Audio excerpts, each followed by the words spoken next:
Now that I've moved out of university-catered accommodation, I have to pay for rent, electric and gas, internet, and of course food expenses. So how much do they actually cost? Hey everyone, I'm Andrew, a recent computer science with AI graduate from University of Nottingham, and on this channel we explore ways to improve our work, our life, and ourselves in general. Today, I'd like to discuss how much do I spend in a week as an unemployed graduate. So yes, I hope you won't mind my new hairstyle here, a bit messy because I just realized that I can actually tie a man bun right now, but I'm still figuring out how to do that, so I'm practicing it. But yes, now let's get directly started on how much do I spend in a week. So I have a list over here of a few main things that I actually spend. It's not really how much like living costs in Nottingham and all that, it's more like my lifestyle and how much does it actually cost to live my lifestyle. So let's start with the first 3 meals. So of course, every day there's 3 meals, breakfast, lunch and dinner. And for breakfast, personally, I have 2 kinds of breakfast. One is when I have, one is a basically usual breakfast where I have cereal with oat milk and then bagel with cream cheese. So that's the basic breakfast. And if I do work out, usually when I go for a run, I'll get another protein drink and 2 eggs. So the cost for a box of cereal is around £2 to £3 depending on what you choose, and then it can last for around a week. A bottle of oat milk will cost you around £2 and I need 2 of that for the whole week. And a bag of bagel will be around £1 or 2 depending on where you buy it from, and a box of cream cheese that can last you a month will cost around £2.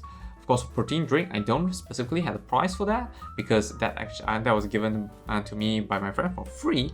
And eggs, so a box of cheapest to 15 eggs is around £1.3, and that can definitely, if I do eat like 8 eggs per week, that kind of can last me two weeks. So from this, if we do a simple calculation, sorry that I actually didn't calculate this. So that will be around £10. Of course, my expensive breakfast, that will cost around £10 because I do eat quite a lot. But yes, for lunch, so what we actually do here, usually we have a few choices here. So I'm living with a few housemates, and we handle our own breakfast and lunch ourselves. So for lunch, usually I do meal prep. So usually it's either mincemeat or, occasionally I get some marinated chicken thigh or even a pork belly. So that's what I eat for the week. And yeah, so those are very cheap. So with just one portion, that can last me the whole week. And those usually hover around £2 to £3. And then I will eat it with rice, noodles and all that. Those, I don't specifically count those because we share it with our house, and a bag of rice, 10 kg is like £16, and a bag of noodles, instant noodles without flavor, that's what we use. It's around £5 that can last for I think around 10 meals. Or if I do get spaghetti, that I think is around £1 to £2, that can last me at least 5 meals as well, like a simple package. Let's say if we count spaghetti, that will be like around, let's say, £2, and then like meat will be around £3. Of course, I need some veg to make sure that there's a balanced meal. So usually I get a box of cherry tomatoes. Yes, so that cost me £2 as well. And other than that, is there anything else? I guess that's it. So basically it's just £7 for lunch, which for the whole week you need to remember. So this is for a whole week, so that's actually quite cheap. So now when we get to dinner is very interesting because I'm living in a household of 4, and what we do is that every single day we would cook dinner together and we'll have dinner together. So we just buy grocery delivery every single Saturday, and that usually costs, it's around 40 to it hovers 40 or below most of the time. So it's about maximum £10 for each of us, which is amazing because we get to eat a full healthy meal, with 1 meat portion and then 1 veg portion. And of course, but you do need to know that £10 is for a whole week, which is amazing. But if you do eat out, usually it costs around £10. Yeah, £10 per person. If you're lucky, you can find maybe 5 to 7, something like that. But on the average outside, the safe bet is just £10. Now, of course, living in a household of 4, we share some stuff, and that includes some household items that are for cleaning or other uses, like toilet paper, paper towel, and all this kind of stuff. So for that, I don't, because we don't really buy it that often. So what I do is that I just set it as £5, £5 per week. That's kind of like, I guess that's the average amount, because I guess we only buy it once a month or even once every 2 months, depending on the item. Other than this, if we look at rent and ENG, the rent of my house is particularly cheap. So around Nottingham, it will be around £100, or even if you get it cheaper, maybe £80 to £90. But mine is actually £45 per week, which is amazing. I love that. And for electric and gas, per week it's actually 7.5, because it's currently in the summer it's around £30. So if we split it, divide by 4, so it will be 7.5 per week. And then it will be £2 for the internet, because per person it will be £8 per month, so it will be 2. So if we add that up together, so household is 5, and we add our ENG, which is 7.5, internet 2, and rent 45, it goes down to around £60 per week. So now, finally, let's go on to social.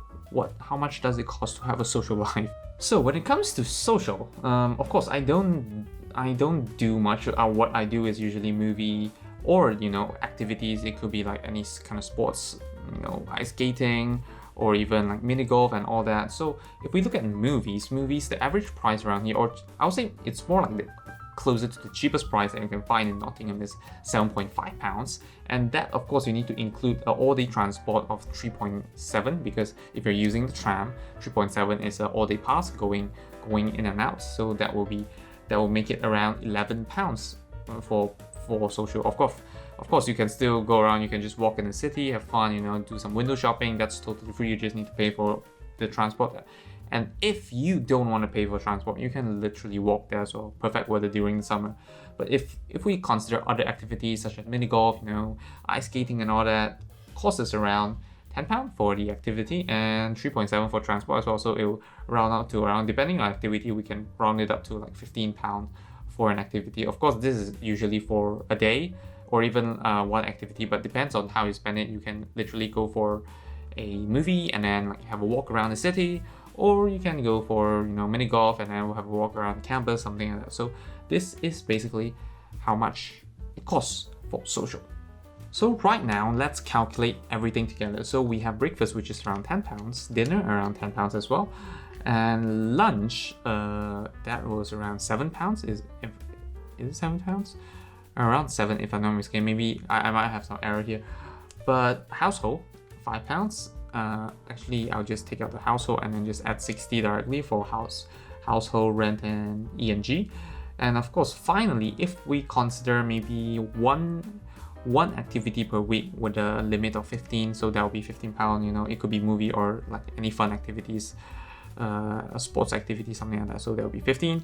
Total up, it will be £102 per week. That's how much I, on average, spend per week. So kind of a month, it will be like around 402. Of course, this doesn't include council tax, which currently I still don't need to pay, because I'm yet to graduate. The ceremony hasn't happened yet. But if that does add up, it will add another £40 to it, so around £440.